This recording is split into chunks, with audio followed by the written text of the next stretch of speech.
club del stdio.h. Esperen que saco mi cuaderno. Eh, stdio.h.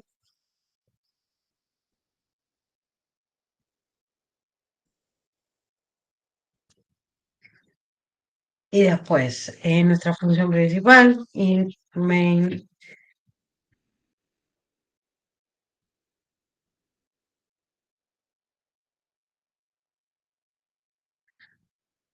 Bien,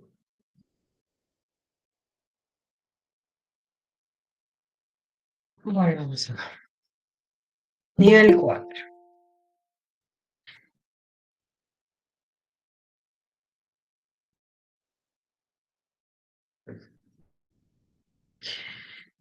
Dice, crear una función que reciba tres notas enteras y devuelva el promedio como float y otra función que muestre el resultado. Bien, las voy a hacer yo, pero cualquier duda o pregunta yo las voy explicando. Me dice que cree dos funciones, ¿sí? Una que devuelva el promedio de tres notas enteras, entonces que sea un float. Primero, para el prototipo de la función tengo que poner el tipo de dato que va a devolver.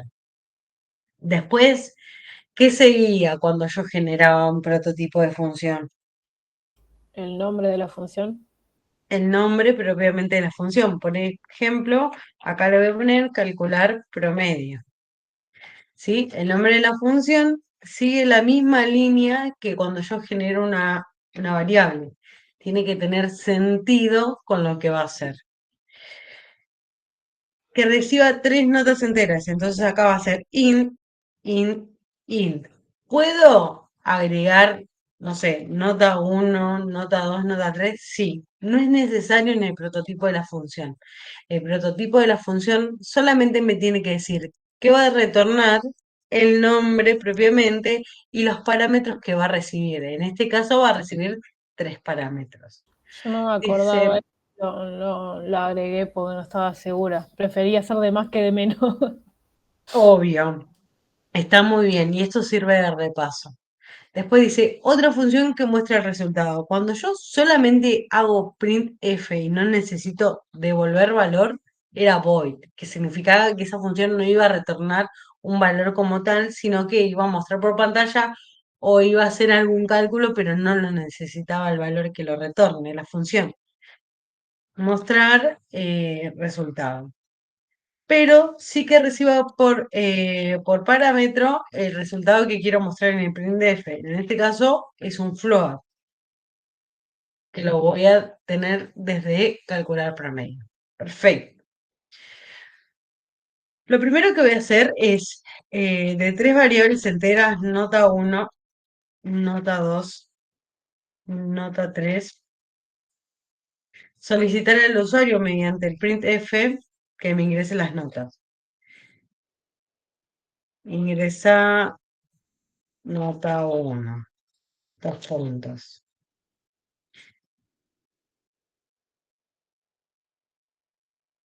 El barra N lo voy a poner acá.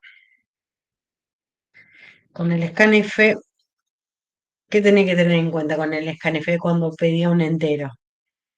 Primero era el formateador, que le indicaba al scanf qué tipo de datos voy a recibir como parámetro, y después la dirección de memoria en donde lo voy a guardar. En este caso, la dirección de memoria sería nota uno. ¿El nombre de una variable hace referencia a una dirección de memoria? Sí, Sí, pues. ¿Sí o no? Sí, sí. Bien, Lautaro, porque Lautaro lo vio conmigo el cuatrimestre pasado. Traumado. Ya está curado de espanto. Sí, el nombre, anotarlo. Si se los preguntan, el nombre de una variable hace referencia a una dirección de memoria. Entonces, yo acá, cuando yo escribo nota uno, accedo al contenido, pero cuando pongo el ampersand, nota uno, accedo a la dirección de memoria de nota uno. ¿Se entiende? ¿Todos se entienden eso? ¿La diferencia? Yo accedo sin el ampersand, accedo al contenido de la dirección de memoria. Pero cuando yo le pongo el ampersand antes del nombre de la variable, accedo a su dirección de memoria. ¿Bien? Perfecto. Entonces, teniendo en cuenta eso, yo acá en el scanf le digo que ingrese la nota uno, nota 2 y nota 3. Bien. Hasta acá fácil, ¿no? Espero que sea fácil para ustedes. Ahora me dice que calcule el promedio. Perfecto, voy a guardar una variable de resultado que no es necesario, pero bueno, lo voy a hacer, la cual me guarde, para eso voy a declarar una variable de resultado que se llame float, resultado, que me guarde lo que me devuelve, calcular La promedio, podés declarar en donde está el igual también. ¿cómo? Podés poner float, resultado igual, todo en la misma línea. Sí, pero no es de buena práctica, Valentín, y espero que lo tengas en cuenta después cuando hagamos los ejercicios, que las variables se declaran al principio del main. ¿Por qué? Porque cuando uno trabaja más con compañeros, hoy por ejemplo, eh, tenían que trabajar un poco en grupo y vamos a tener que trabajar esa parte, las variables siempre se declaran al principio del main, porque cuando yo miro ese código, yo sé todo lo que el espacio de memoria primero que va a utilizar y dónde se va a guardar cada valor. Yo tengo que reconocerlo. Entonces, es muy buena práctica eh, declarar las variables al principio. En todos los lenguajes es igual, ¿sí? Bien. Y ahora mostrar resultado. Mostrar resultado es un void, no me retorna nada, pero recibe un float. Y listo. Bien, así se llamaban las funciones y así se pasaban los parámetros. Ahora hay que implementar esas funciones que van fuera del main. La primera función que voy a implementar, voy a tomar esto de ejemplo, y es calcular promedio, que valor uno, valor 2, valor 3.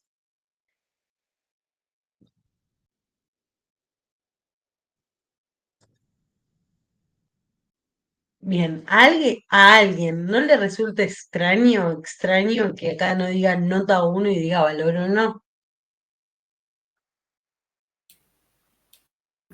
No, porque son del mismo tipo. ¿Y qué tiene que ver eso?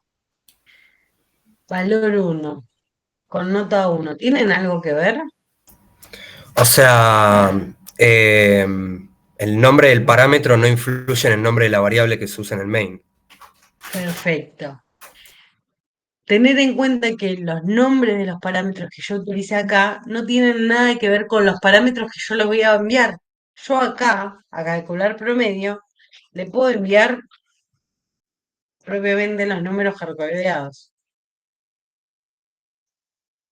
No necesariamente tienen que estar dentro de una variable y tampoco necesariamente tienen que tener el mismo nombre que yo llame al parámetro dentro de la función. Tener en cuenta eso es abstraernos de un montón de cosas que están buenas, ¿sí? Al que le resulte extraño, che, ¿por qué pusiste valor uno y no nota uno?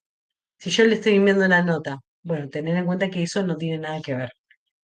El parámetro que recibo dentro de la función con los parámetros que le voy a enviar cuando la llamo. ¿Bien? ¿Vamos bien? Repaso de introducción. Sí, Y sí. me dice calcular el promedio. ¿Cómo calculo un promedio? Sumando los valores y dividiéndolo por la cantidad de valores. Perfecto. Bueno, en este caso yo ya sé cuántos, ¿no? Voy a hacer una variable que se llame resultado, suma y a ese resultado suma le voy a sumar valor 1 más valor 2 más valor 3. Bien, hay un montón de formas de hacer esto, ¿sí? Lo puedo hacer solamente en una variable, lo puedo hacer resultado, no, acá le voy a poner promedio. Quería hacerlo en varias cosas, pero no. Promedio. Y al resultado de la suma lo divido en la cantidad de notas, que son 3. Perfecto. Bien. Acá había que hacer esto. ¿Qué era esto que estoy haciendo acá? Es para pasar los valores a tipo float porque son enteros cuando los ingresas. Castear puede ser, casteo se llama. Bien, casteo. Y como lo explicó Fernando, es para que uno de los valores sea considerado como float. Es como que lo cambio de tipo de dato en esta ocasión para que tome mayor precisión la suma o la división que estoy haciendo, la operación aritmética. ¿Sí? ¿Se entiende eso? Muchos lo pudieron ver. Sí, sí. Sí, Bien. Y ahora retorno al promedio.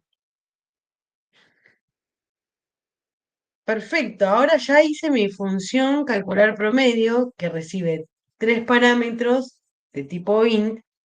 Yo acá voy a recibir otro parámetro tipo char.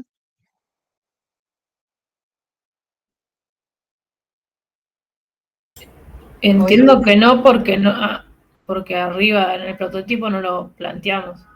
bien, si yo hago esto, ¿puede pasar esto que tengo acá? Sí, sí. En el Bien, llamado no tenés que poner también. en el llamado lo tengo que tener. Tener en cuenta que yo a una función le puedo pasar por parámetro diferentes tipos de datos. Pero ¿cuántos tipos de datos me va a retornar una función? uno. Uno, un solo valor, un solo tipo de dato. No me puede retornar dos int. No, solamente me va a retornar uno solo. Bien. Esta función era void, que era solamente para mostrar resultado, y recibía por parámetro un float, el cual eh, lo voy a llamar valor. Todo bien abstracto. Ustedes imaginen que cuando trabajan en diferentes equipos, ¿sí? Yo hago un printf de un valor cualquiera y a veces lo tengo que hacer de forma tan genérica para que cualquiera que quiera mostrar un valor venga, utilice mi función y le funcione correctamente, ¿sí? Esa es la nueva forma de trabajar en muchos equipos. Acá solamente entonces hace un printf, el resultado, el valor es, como es un float, hago un %f. Para darle un formato, acá era 2.f. ¿Se acuerdan eso? Y le Sí. pasaba como parámetro a la función printf el valor que estoy queriendo imprimir. Em, Profe, ¿no era punto 2F? sí, puede ser, porque yo la verdad es como me lo acuerdo de memoria. El valor es 52. Sí. Punto 2F. Mm,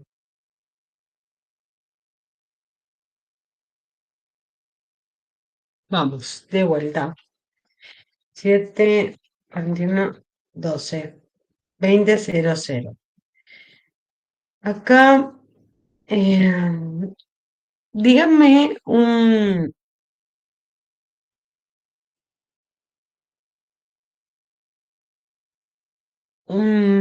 número que pueda hacer que dé más con cobos.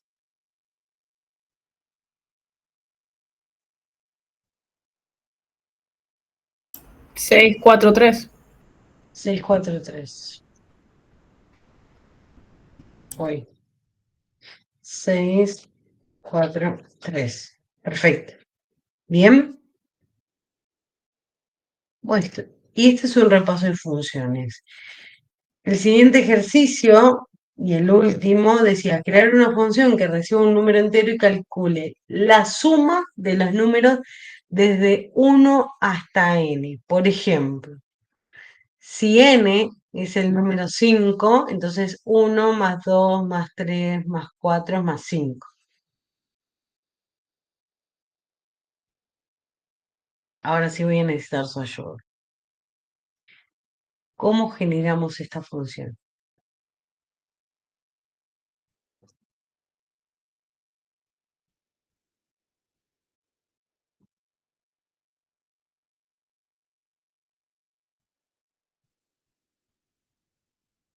Ah, ya la había pegado.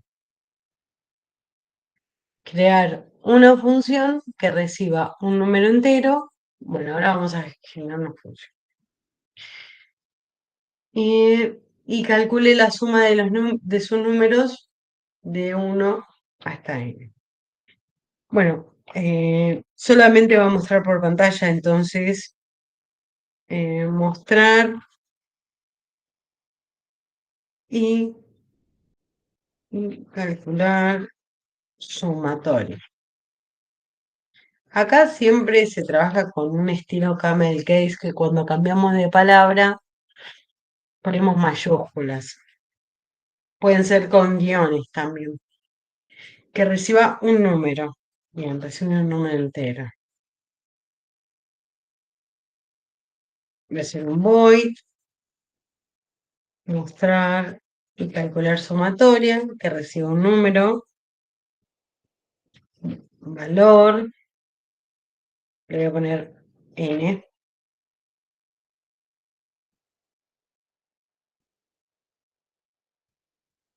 Bien, y dice, calcule la suma de los números desde 1 hasta n.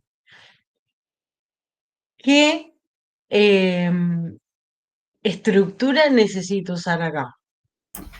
Un lazo, un bucle. Un bucle. ¿Cuál es la que más me conviene? Un for. Un For. for. ¿Sí? ¿Por qué? Porque el usuario, digamos, ya ingresa un valor y ya sabemos cuántas iteraciones se van a hacer. Bien. Esa es la definición que estoy buscando, ¿sí? Cuando yo sé cuántas veces quiero hacer la parte iterativa, puedo hacer un for. Cuando yo dependo de una condición, por ahí necesito más un while o un do while, ¿sí? Vamos con un for. Hago un for que va for desde hago in y para los que no recuerdan igual a 0, hago que empiece desde 0, ahí dice que desde 1 hasta n. Voy a hacer que empiece desde 1. Mientras que i sea menor o igual que n, que es mi variable que me ingresa, haciendo i más, que era de 1 en 1. Bien, ahora ahí va a pasar por todos los números hasta n, suponiendo que la persona ingresa el número 3, acá está el valor de i y acá está el valor de n. Y comienza valiendo 1. N comienza valiendo 3. Da una iteración, incrementa en 1, hace 2 menor o igual a n, 2 es menor que n, sí, hace otra iteración. 3. 3 es menor o igual que n, en esta condicional, sí, entra y hace otra validación, incrementa. 4 es menor o igual que n, no. Entonces ahí termina mi bucle for. Eso lo entienden, ¿se acuerdan, no? Sí, sí. ¿Sí? Sí. ¿Alguien no se acuerda de esta parte? ¿Vamos bien? Voy a preguntar todo el tiempo si vamos bien porque esto es súper importante para el próximo tema, ¿sí? Bueno, entonces, como ven, 1, 2, 3, 4, ¿sí?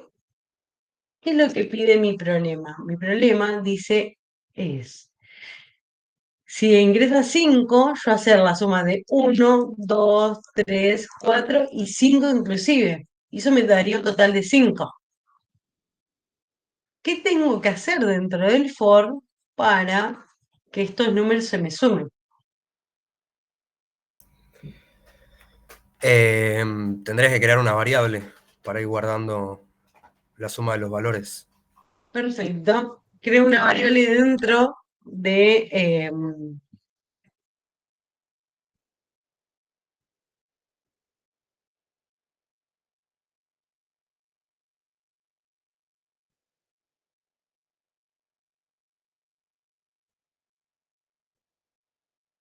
bien.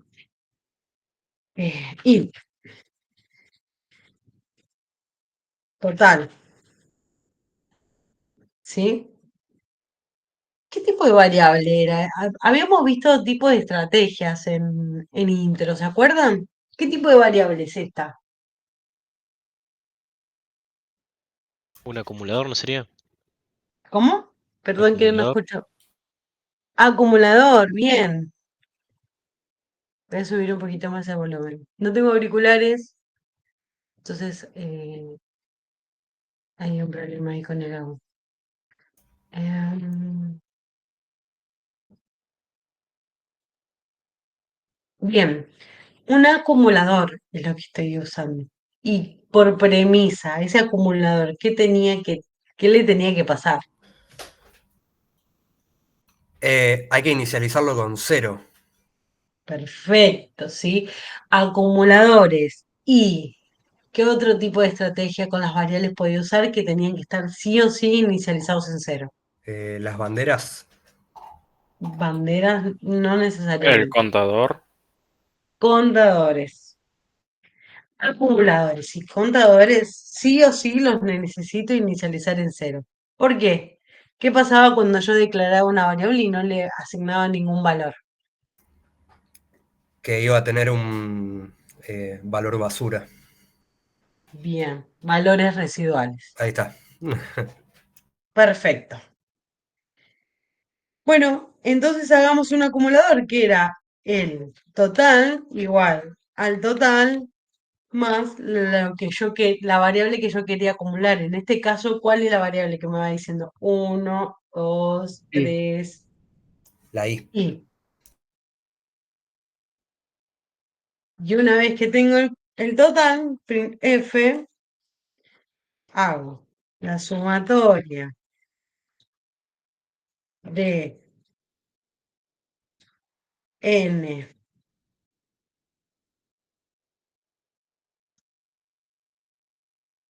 hasta 1 o de 1 hasta n, espera, de 1 hasta n es, y acá le paso por parámetros, n y el total. Bien, ahora necesito llamar esta función. La voy a llamar acá dentro del main.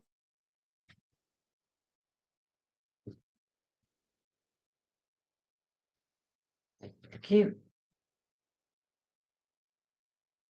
después que me ingresen las notas, le pido ingresar el número para la sumatoria.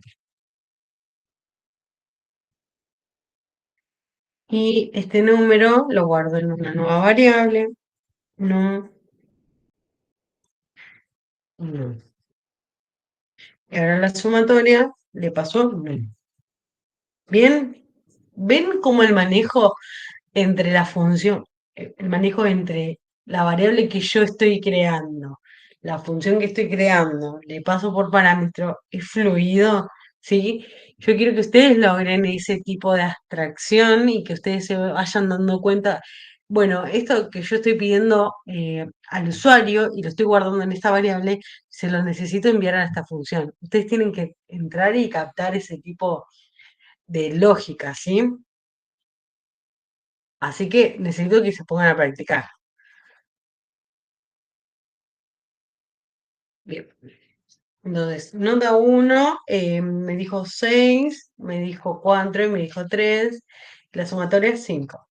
Me dice la sumatoria de 1 hasta n, 5 es 15 y el valor es perfecto. A esto me falta un barra n.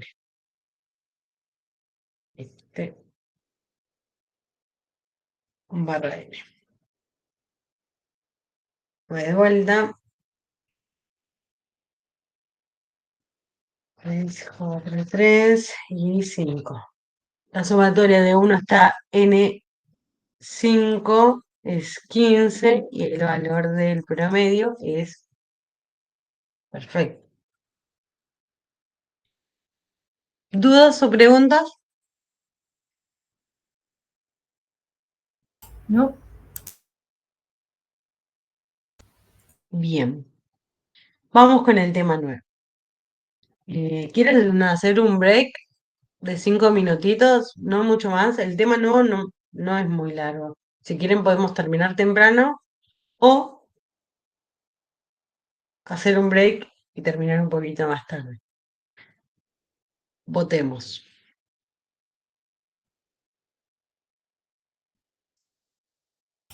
Estoy para 5 minutitos para calentar el agua de mate nomás. Sí, yo también. Lo que vote la mayoría. A ver. Son 5 minutos.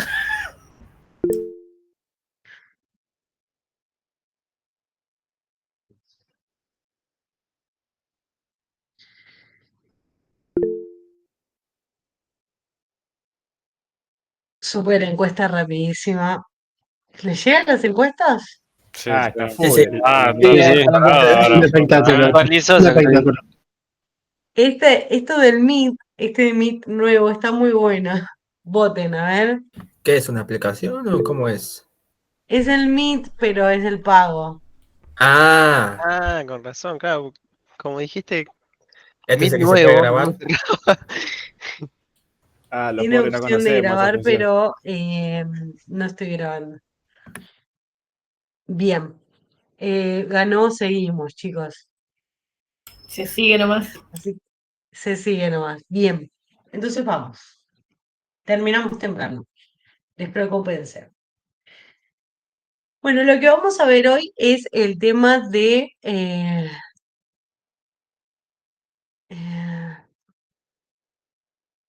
ahí que creo que pueden ver cuando finalizó la encuesta.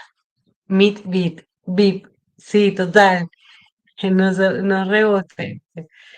Bien, lo que vamos a ver ahora se llama recursividad, ¿sí? ¿Qué es la recursividad? En programación es el concepto donde una función se llama a sí misma una cantidad determinada de veces con el objetivo de dividir un problema en subproblemas hasta llegar a su caso base, donde no es necesario volver a llamarse a sí mismo.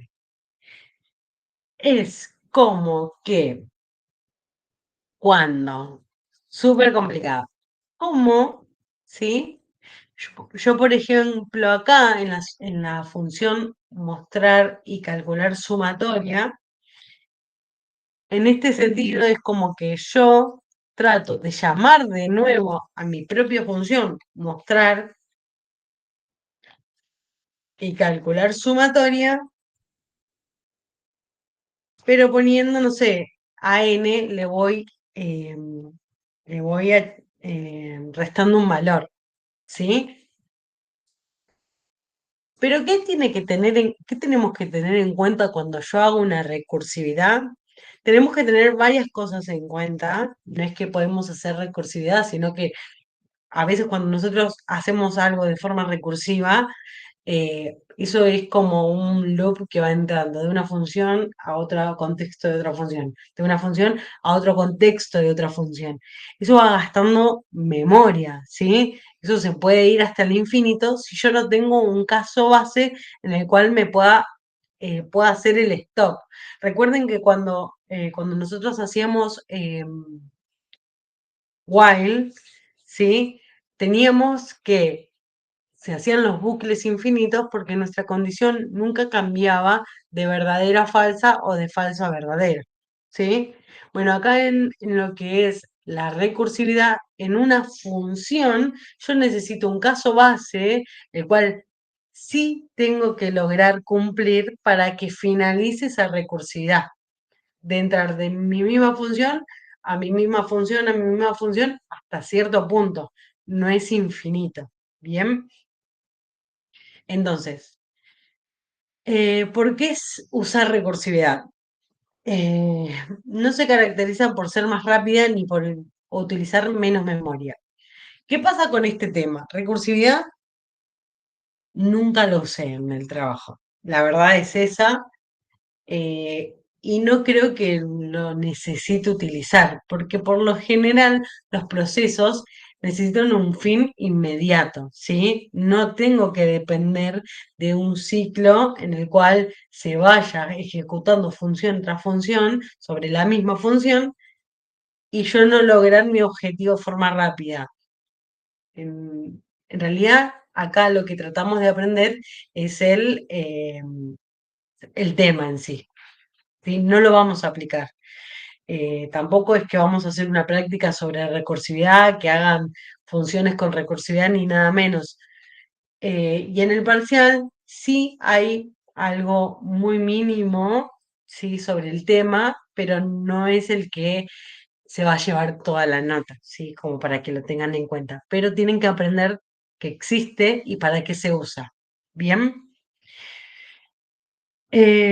Son implementaciones que solucionan problemas matemáticos complejos donde existe un patrón que se repite, ¿sí? No, no estoy grabando. Yo sí estoy grabando, así que después lo subo. Ah, Martín sí graba. Eh, bien. ¿Cómo definimos una función con recursividad? Primero, recordar que cuando nosotros generamos, acá está el prototipo de la función y por eso hicimos ese repaso, ¿sí? Donde esta función suma recibe dos parámetros int. Acá llamo a la función, le paso los dos parámetros y me guardo el valor. Guardo el valor, lo muestro y miren acá que cuando yo estoy dentro del main, genero los espacios en memoria para num1 y num2 y resultado. Cuando yo llamo a la función, viene a la línea en la cual está escrita, implementada esta función y se abre un nuevo contexto para esta función. ¿Se acuerdan de eso, del contexto, del ámbito de la función? Sí, sí. ¿Se acuerdan de eso? Eso es súper importante. ¿Por qué? Porque acá está generando en el contexto de la función suma las variables a y b. ¿Qué pasa cuando esa función retorna el valor de la suma a lo que es y se guarda en la variable de resultado? ¿Qué pasa con esto?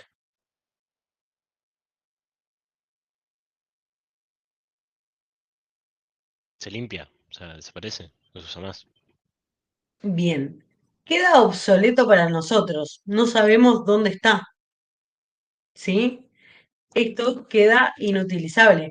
Básicamente no sabemos si se borra, no sabemos qué pasa cuando una función deja de ejecutarse, pero sí queda inaccesible, se dice.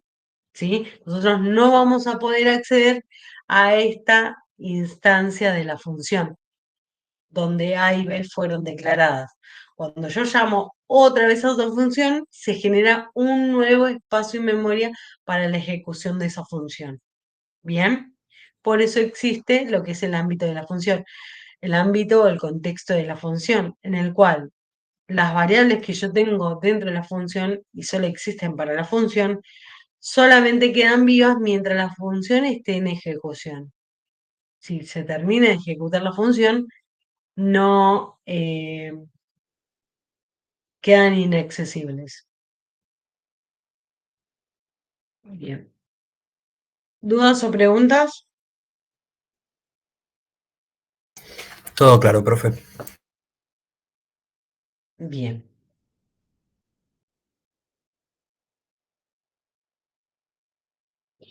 Ejemplo de función con iterativas, que es un poco lo que vimos nosotros recién, que era hacer un ciclo dentro de la función, como el que vimos recién acá. Ahí se comparte bien, ahí está. En este ejercicio no. En este ejercicio no.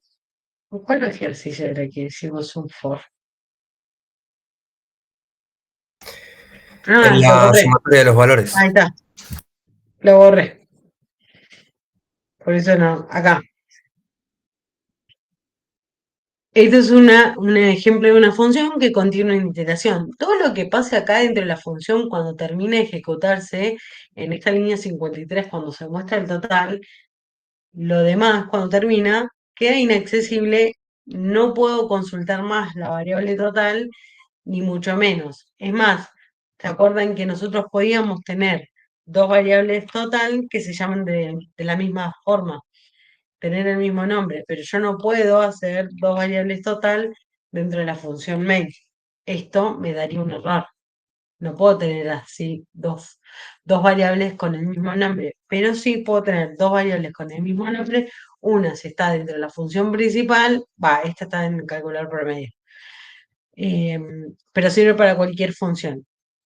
Si tengo una función que se llame calcular promedio, tiene su variable total, y si tengo otra función, mostrar y calcular sumatoria con su variable total.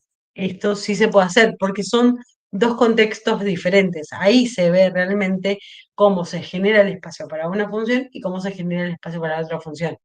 No se pueden reconocer. Bien. Bueno, esta es para lo que es la función con iterativa. Bien, acá muestra lo que era el factorial. El factorial era, a ver si me lo aprendí de nuevo a cómo era. Lo tengo acá anotado igual, ¿eh? Porque no me lo quería olvidar. Es la multiplicación de los valores. Por ejemplo, si yo tengo el valor número 5. Yo tengo el valor 5. Quiero sacar el factorial de 5. Es el resultado de la multiplicación de 5 por 4, por 3, por 2 y por 1. Es el resultado. Y va 2 por 1, 2. Multiplica acá. Es el resultado de esta primera multiplicación con esta multiplicación. 3 por 2, 6. 4 por 6, 6, 24. 24 por 5, ahí me mató. Calculadoras, por favor. 120. ¿Cuánto? 120. 120. El factorial de 5 es 120. Es la multiplicación de ese número hasta 1 y va multiplicando el resultado de cada operación. ¿Sí? Les pedí que vean factorial la semana pasada. Sí, sí. Perfecto. Bueno, ¿cómo yo aplico factorial de forma iterativa? ¿Sí? Con la misma forma que aplicamos sumatoria, pero aplicando lo que es la multiplicación. De la misma manera, ¿sí? Voy haciendo un acumulador, pero que haga, en vez de más, que sume, haga el producto, ¿sí? Resultado igual a 1. Empieza con i en 1.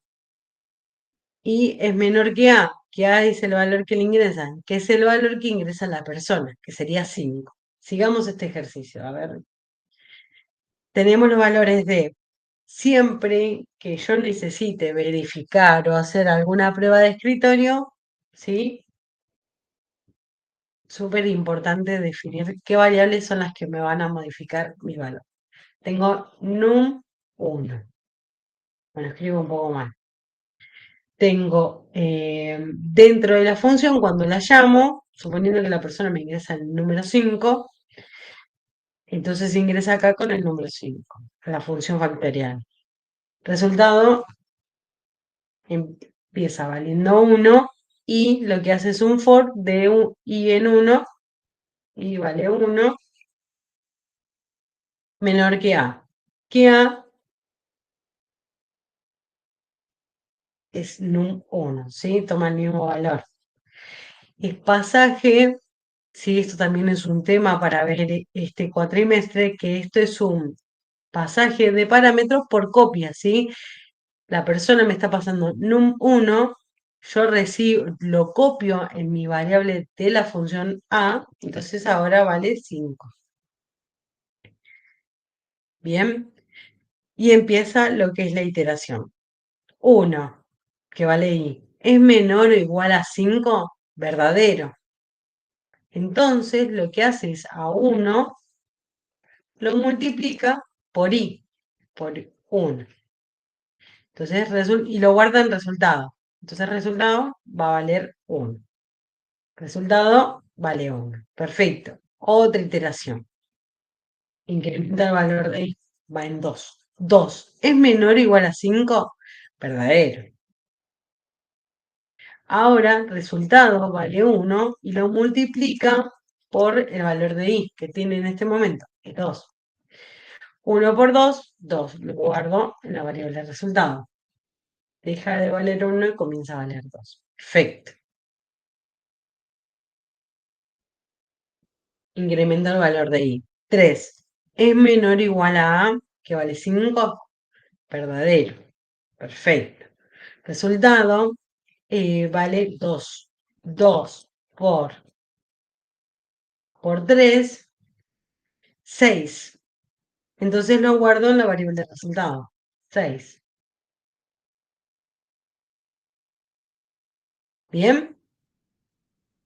Itera de nuevo y se incrementa en 1. Vale 4. 4 es menor o igual a verdadero, porque 5 es menor. ¿Resultado cuánto vale? 6.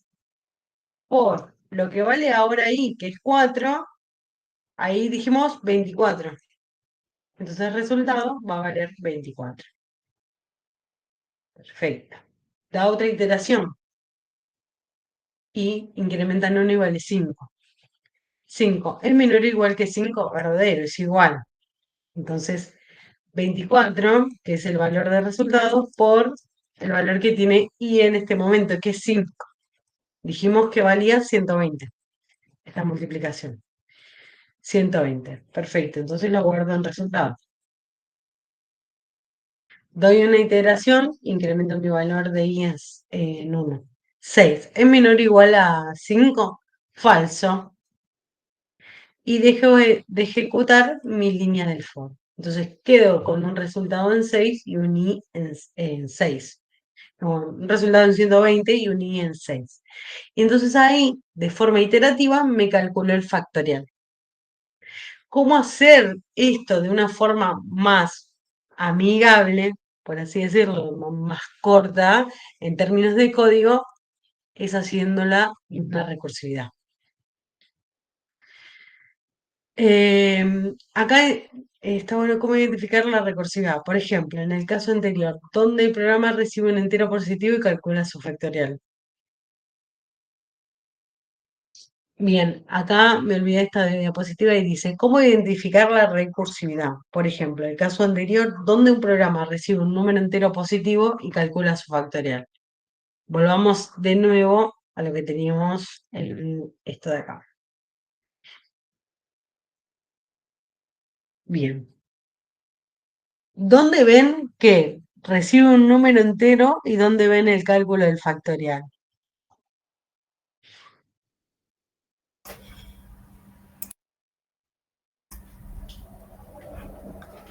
O sea, el entero lo recibe eh, a través del parámetro de la función y el factorial se calcula en el bucle.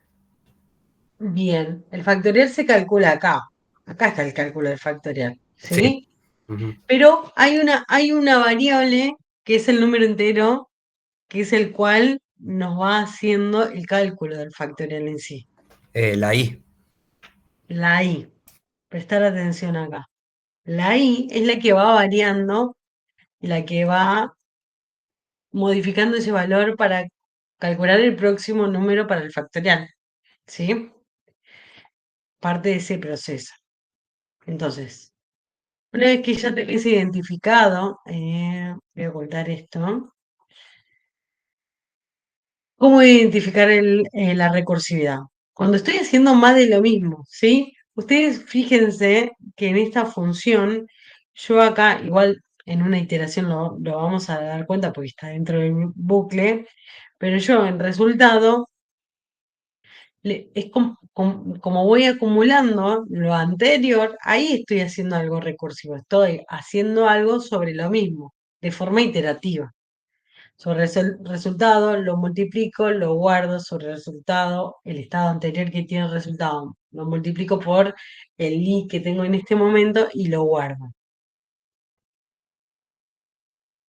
Bien. Factorial de 3 es 3 por 2 por 1. Hace 2 por 1, 2, 3 por 2, 6. Me estaba trabando ya haciendo esta cuenta. ¿Sí? Primero hace este, 2, y después hace este. 6 por, no, 3 por 2, 6. Acá dice que es lo mismo empezando desde, básicamente cambia el orden, pero va desde el 1 hasta el número que queremos sacar el factorial. En este caso podría ser considerado, considerando n el valor ingresado, eso ya lo teníamos, como que n era el número que me ingresaba la persona, menos 1, ¿sí? Porque si vos te fijás, si yo dije el factorial de 5, lo que yo hacía era la multiplicación de todos los números hasta llegar a 1, sobre el número que yo te quiero sacar el factorial. Entonces, se puede decir, lo que estamos tratando de definir ahora es, bueno, yo puedo hacer que sea 5 y sea mi n por mi n menos 1. El primero, por mi n menos 2. ¿Sí? Y así sucesivamente hasta mi n 0. Menos 0.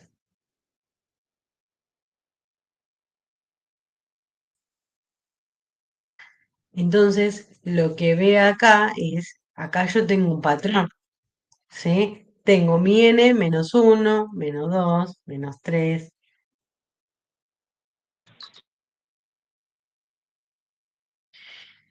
Identificar caso base o finalización, mientras n sea mayor que 0, ¿sí? Cuando dejo de calcular factorial, por ejemplo, si yo hago de 3, yo sé que es de 3, hago 3, 2, 1. Si es menor que 0, no puedo calcular factorial, es hasta 1. Entonces mi caso base es o hasta que sea igual que 1, puedo hacer una condición, o hasta que sea mayor que 0, que no sea igual. Las dos condiciones van a lo mismo, hacen lo mismo, pero lo puedo poner de esas dos maneras. En este caso es cuando uno de los factores llega a 0. ¿Y cómo se hace una factorial recursiva? Y acá empieza lo lindo de lo que es factorial, ¿sí? Bueno, primero lo que hace es declarar una función factorial que reciba un double, ¿sí?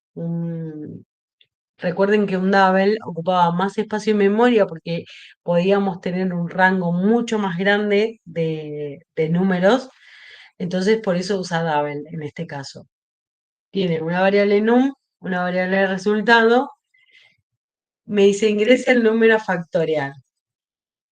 Acá se supone que en este ejemplo ingresa el número 3 y llama a la función factorial con el número ingresado, que sería el 3. Entonces acá en la función ingresa el número 3 y empieza lo que es a hacer la recursividad. Bien. Llama a la función. Esta es la función. Esperen que ponga otro colorcito. Esta es la función que está haciendo. Esperen que ponga otro color porque sí. Amarillo. No. Negro. Ahí está. Empieza la función con num igual a 3. Resultado, no tiene nada, ¿sí? Viene num menos 3 y llama a la función factorial, que es lo que marqué recién. Vino acá. Y empieza. 3 es igual a 0. Falso. En la primera vuelta. Entonces va a la opción del else y llama a, que a vale 3, por factorial a su misma función factorial menos 3 menos 1, con los parámetros 3 menos 1. Entonces hace una vuelta, vuelve a ejecutarse la función, pero ahora con 3 menos 1. Entonces con 2. 2. Acá es el giro que va a la función factorial de vuelta. Con a valiendo 2. 2 es igual a 0, falso. Entonces se va al else y llama a la función factorial 2 con a, el a que le ingresó fue 2, por, y llama a la función factorial con 2 menos 1. Menos 1. Bien, entonces esto da otra vueltita. Voy a hacer otro color, da otra vueltita. Y ingresa el valor a igual a 1. Esta es esta vuelta que está acá. 1 es igual a 0, falso. Entonces entra el camino del else y entra con factorial, a llamarse de nuevo a la función factorial, con 1 menos 1. ¿Se va entendiendo el caminito que voy haciendo? Sí, sí. ¿Alguien tiene alguna duda? Entonces acá, cuando llama con 1 menos 1, 1 menos 1 es 0, 0, es igual a 0, verdadero. Y acá es el punto del caso base. Siempre tengo que tener este caso base en una recursividad, donde ya diga, basta, hasta acá es donde venís llamándote, llamándote, llamándote. Cuando nosotros declaramos funciones recursivas, nosotros sabemos el caso base, ¿sí? Entonces, acá, por ejemplo, retorna 1. Y acá empieza lo que es la vuelta. Cuando llega a este caso, de A en 0, y que retorna el 1, vuelve a la función anterior que fue llamada, y esta se reemplaza por el 1. 2 por 1, 2. Entonces, esta función factorial acá, que fue llamada acá, se reemplaza por 2. 3 por 2, 6. Entonces, esta función factorial que fue llamada se reemplaza por el 6. Y que es el resultado total que va a tener acá. ¿Sí? ¿Se comprendió? Sí, sí, se entiende. Ahora, si se lo tengo que explicar a alguien es más complicado. Bien. Sí es un lío con respecto a cómo utilizamos hoy funciones, pero lo que tenemos que entender es, a ver, el uso que le vamos a dar, por ejemplo, para resolver este tipo de problemas matemáticos o para otro tipo de problemas. Después voy a buscar varios ejemplos para que los tengan, pero en comprender cómo yo la voy llamando, voy llamando, voy llamando, llega el caso básico y cómo va volviendo. Este retorno es el más interesante, por ejemplo, de la forma recursiva. Profe, yo cómo tengo una retorna duda y a partir del... ¿Cómo? Perdón, Lautaro. tengo una duda. Va, una duda. Sí, En el return 1 es el código base sería.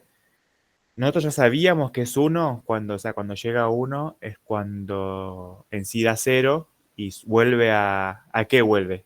¿A dónde? a donde fue llamado. Ah, ok, y ahí termina.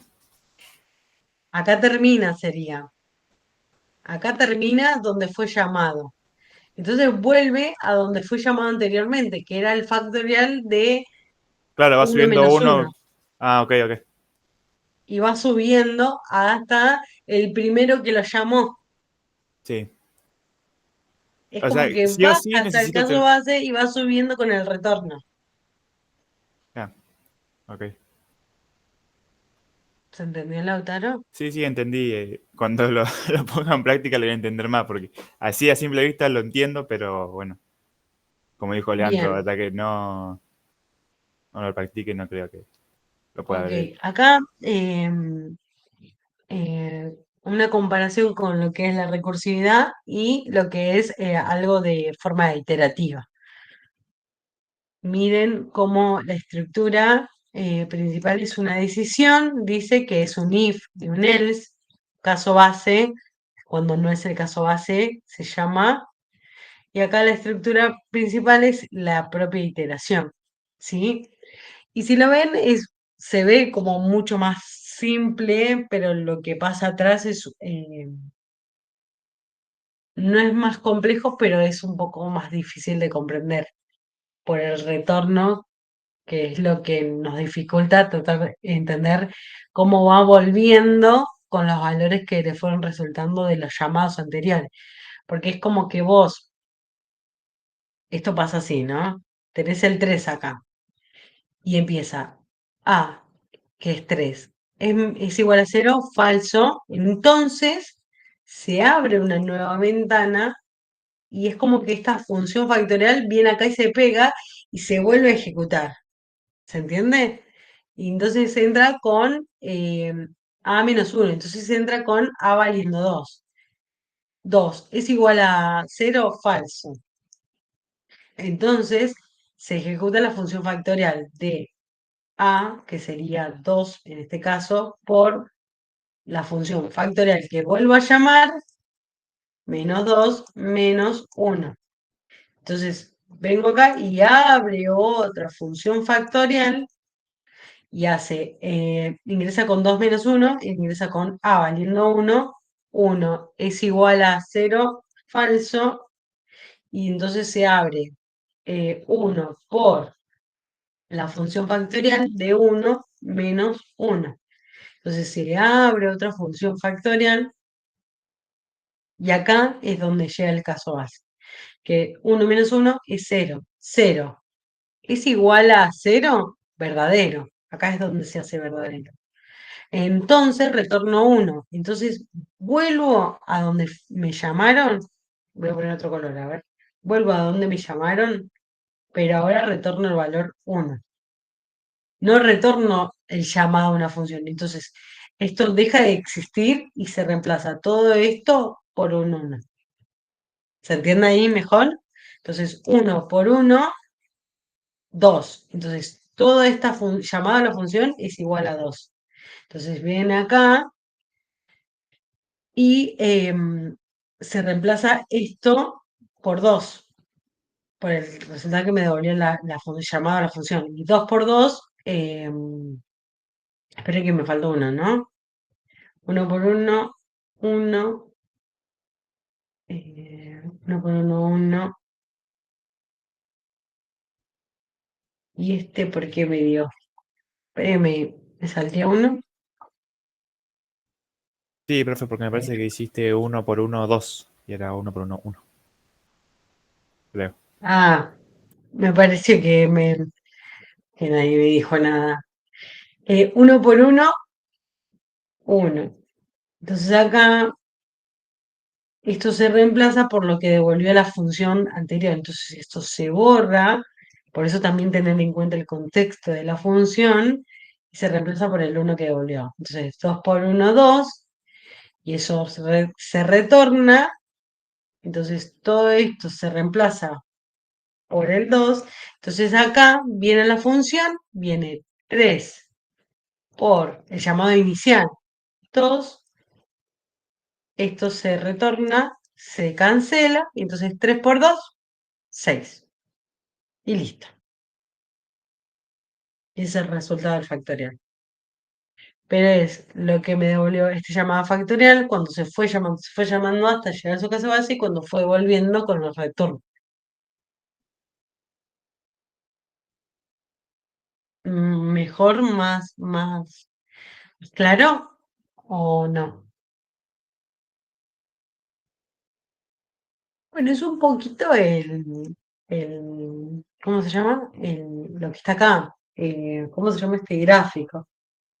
¿Sí? Cómo se fue llamando y bueno, y el retorno, cómo fue volviendo con los diferentes resultados, que es el return que va obteniendo de cada ejecución del factorial. Bien. Para el ejemplo factorial de 3, en el caso iterativo se crean dos espacios en memoria diferentes.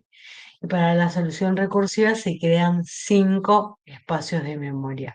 ¿Por qué dice que se crean dos espacios diferentes? Porque, porque cuando nosotros ejecutamos un for de forma iterativa, nosotros generamos un espacio para la ejecución propia del for. ¿Sí? ¿Se acuerdan que esta variable que nosotros generamos dentro del for es solamente conocida por el for?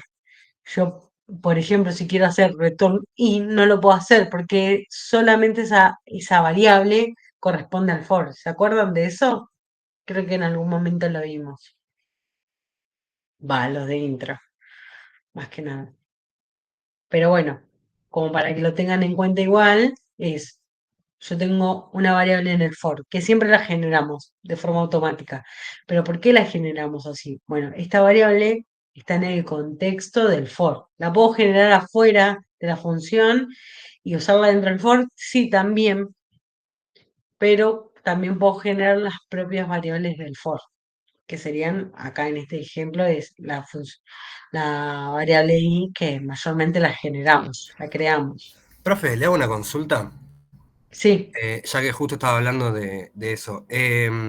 Mi profe IDS, por ejemplo, él explicaba que si bien está bien el hecho de generar la variable dentro del for, decía que por una cuestión de eh, evitar errores era mejor crear la variable fuera y utilizarla dentro del bucle.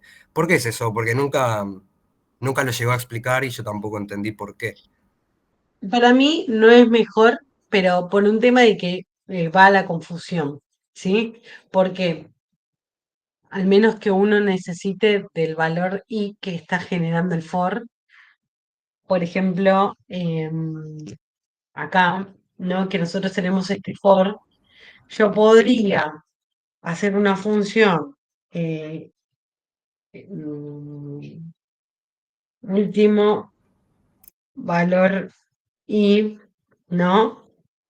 Y ir guardando los valores que va tomando ahí y me va a quedar el último, ¿no? Claro, Porque yo después y no es accesible para mí, porque solamente convive en el contexto del for. ¿Qué pasa si yo hago así y declaro ahí? ¿Sí? Como buena práctica, esto se puede hacer, ¿sí? Pero pasa que cuando nosotros recién estamos aprendiendo a programar, la variable i la usamos en todos lados, en todos los for que generamos. Entonces, esta i puede tener valor residual de esta ejecución de esta función, en este caso, suponiendo que convive todo dentro del main, ¿no? Yo uso la variable i dentro del main en un montón de fors y no me doy cuenta en qué valor está. Entonces siempre me aseguro, generando la variable i dentro del for, es que empieza donde yo la necesito. claro. Sí, sí, sí. Entonces, por eso digo que para mí es mejor usarla ahí. Perfecto. ¿Les parece? Va. Depende de cada uno. Pero para mí es mejor así. Sí, yo también, yo siempre creé la variable dentro del contexto del bucle. Aparte a la hora de leerlo, como que mucho más práctico y no estoy usando una variable que está de forma global en otro lado. Pero bueno, no sé, no, nunca había terminado de entender por qué el profesor explicaba eso. Capaz que si necesitas el valor para otra cosa, sí puede ser útil, Claro, pero eso en sí, este eso lo caso, entiendo. Claro. no. Crear un espacio de memoria no solo requiere memoria disponible, sino también requiere tiempo para el acceso y reserva de la misma, debiendo llamar al sistema operativo. Recuerden que cada llamado a una función genera un nuevo espacio en memoria. Entonces, eso también es un llamado al sistema operativo para que nos dé la memoria disponible que necesitamos para ejecutar esa función. Debido a esto, normalmente las soluciones recursivas requieren más memoria y tiempo para ser ejecutadas que las soluciones iterativas. Porque acá hace la comparación. Para el iterativo hago 2 espacios en memoria, pero para una recursiva genero 5 espacios diferentes. Que si se fijan acá, no se terminan de cerrar esos espacios de memoria que voy pidiendo hasta que llega el caso base. Y recién ahí, cuando llegué al caso base, me retornó el 1, ahí se cerró el anterior y así sucesivamente. ¿Y para qué se usan? Generalmente se utilizan para las soluciones de problemas matemáticos complejos en algunos algoritmos de ordenamiento y búsqueda. En algoritmos de ordenamientos como el Quicksort, el Quicksort es para ordenar, sí.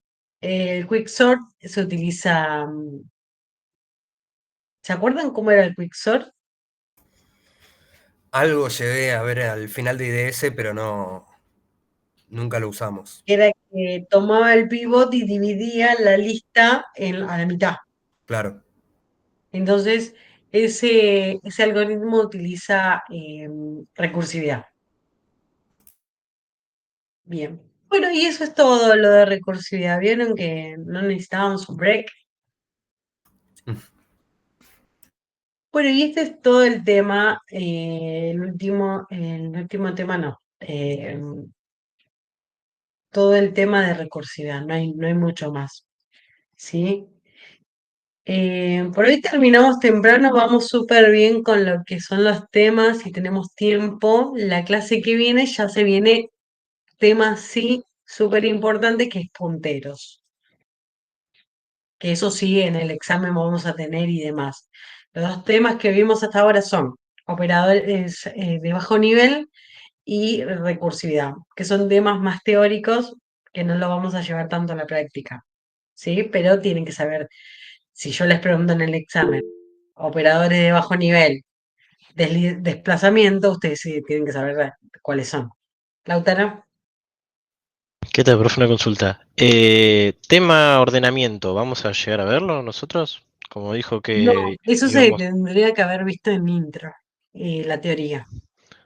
Está bien, pero digo, ejercicio de eso vamos a tener, como dijo que íbamos a tener muy poco de recursividad. No, no. No vamos a ver ordenamientos, porque necesitas repasar esa parte. No, no, consulta nomás, porque yo directamente ni lo tuve, ni de ese. Ah, ¿ni lo viste? Si No, no. querés, te paso el Igual, material. igual yo ya había cursado introducción de programación en otra facultad y lo vi por encima, pero lo vi. Ah, bueno. No, por eso tenía Mira, la duda esa si vamos a aplicarlo o eh, no. mínimo un ordenamiento secuencial, ¿sí? Eh, no, esa es la búsqueda, me estoy confundiendo. Ordenamiento, no aplicamos ordenamiento, ahora que me acuerdo, aplicamos búsqueda, más que nada dentro de un vector. Si quieren, lo que puedo hacer es generarles algunos ejercicios para que vayan practicando. Pero yo que ustedes, si hoy, cómo vieron el tema de la práctica y demás, con respecto a funciones, me enfocaría más a eso, al tema funciones, porque funciones ahora es vital para toda la materia. Tienen que comprender perfectamente lo que es funciones. O sea que todo lo que es algoritmos de ordenamiento y búsqueda fuera de IDS ya no se ve. O sea que si, por ejemplo, yo en IDS lo vi al final, pero fue más una cuestión teórica, no hubo práctica. Ujú. Entonces, lo recomendable sería como repasar ese tema por mi lado. Eh, A ver, para que voy a tomar el plan de estudio porque o me estoy equivocando o... ¿Alguien tiene el plan de estudio? ¿O nadie tiene plan de estudio? no, a mano no lo tengo. Ah, bueno. Lo voy a buscar el plan de estudio y por ahí si está ordenamiento o búsqueda más adelante, no me acuerdo. Yo sé que trabajo con el plan que tenemos en nosotros con Martín y Sí, yo había leído igual algo y no me suena tampoco haberlo visto.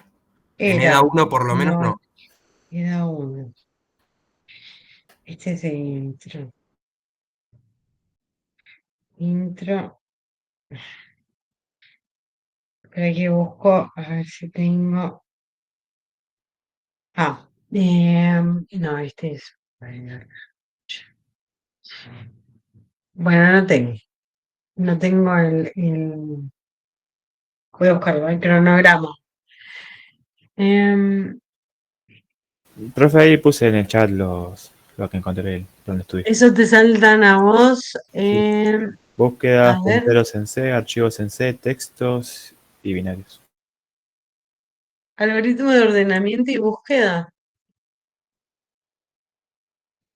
A ver, no recuerdo si tengo la diapositiva de eso. A ver.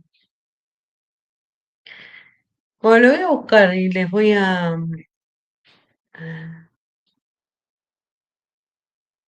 ¿Por qué tenía hoy todo recursividad y no intro no? Em,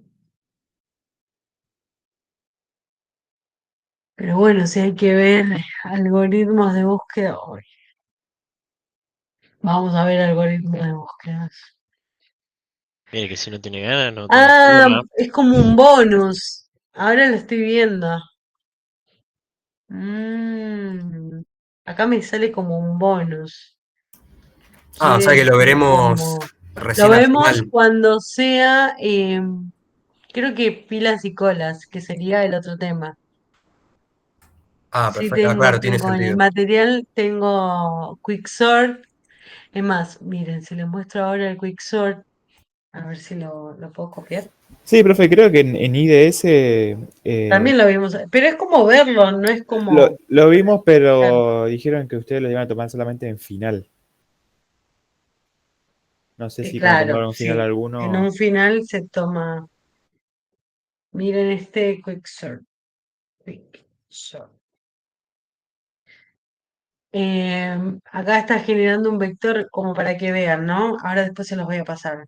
Acá genera un vector, llama la función quicksort con A, que sería el vector, 0 desde donde empieza y 8 la cantidad de elementos. Vector primero y último. Y si fijan acá, lo que hace es quicksort se llama sí mismo de forma recursiva y lo que hace es, porque lo que hacía el Quicksort era a un vector, lo divide por la mitad y los manda a evaluar la primera mitad y la segunda mitad, la izquierda y la derecha, tomando el pivot. Porque lo que hacía era agarrar un pivot que estaba en la mitad de la lista, los comparaba, los mayores los mandaba para la izquierda y los menores para la derecha a ese número pivot. ¿Se acuerdan de eso? Claro, yo Lo me vamos parece a que ver. este no lo vi. Yo creo que había visto uno, Ah, no sé si era Burbuja, puede ser un nombre así tenía. sí, también, burbuja Porque también. este creo que tiene punteros y claro, no, punteros no. Tiene punteros, A ¿no? mí, Yo no sé si. sí, usa punteros. ¿Dónde tengo la 1, 20, 25? Voy a ver el cronograma porque si tenía que dar hoy algoritmo no me... No, decía, ¿hoy qué día es? Hoy es 2, martes. Hoy es 2 de... Hoy teníamos que ver punteros, 2 del 9. Martes, a ver. Hoy teníamos que ver punteros.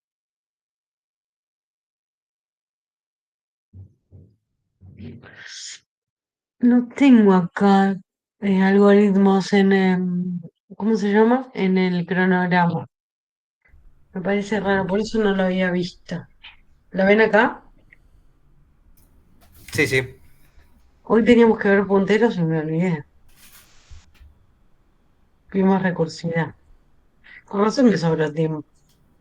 Bueno, la clase que viene va a ser punteros y vamos a hacer una práctica sobre punteros. Así que vengan súper afilados porque punteros es un tema que me re gusta. Bien, bueno, entonces nos vemos la clase que viene y no tengo lo de, eh, ¿cómo se llama? El ordenamiento, pero les busco material y se los trato de explicar la clase que viene. Dale, dale, gracias. O cuando veamos pilas y colas que mucho se relacionan un montón, porque no sé si escucharon el concepto de pilas y de colas, que pila es como una pila y cola es como una del supermercado que vas primero, en llegar es el primero que se atiende. En cambio, en una pila es el último. Entonces eso se relaciona un montón. Bueno, no estoy encontrando la llamada, esperen un poco. A ver, bueno, la clase que viene punteros. ¿Y archivos binarios también, dice? ¿O eso es para más adelante?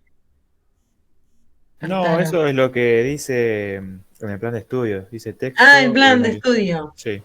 Bueno, pero igual el algoritmo de ordenamiento puedo ver dos rápidos y como para que los que no vieron nada o no se acuerdan nada lo tengan, pero más adelante, como para repasarlo, no va a ser un tema que lo veamos completo.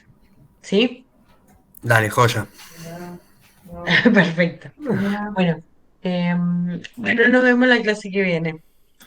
Listo, gracias, profe. Gracias por la clase.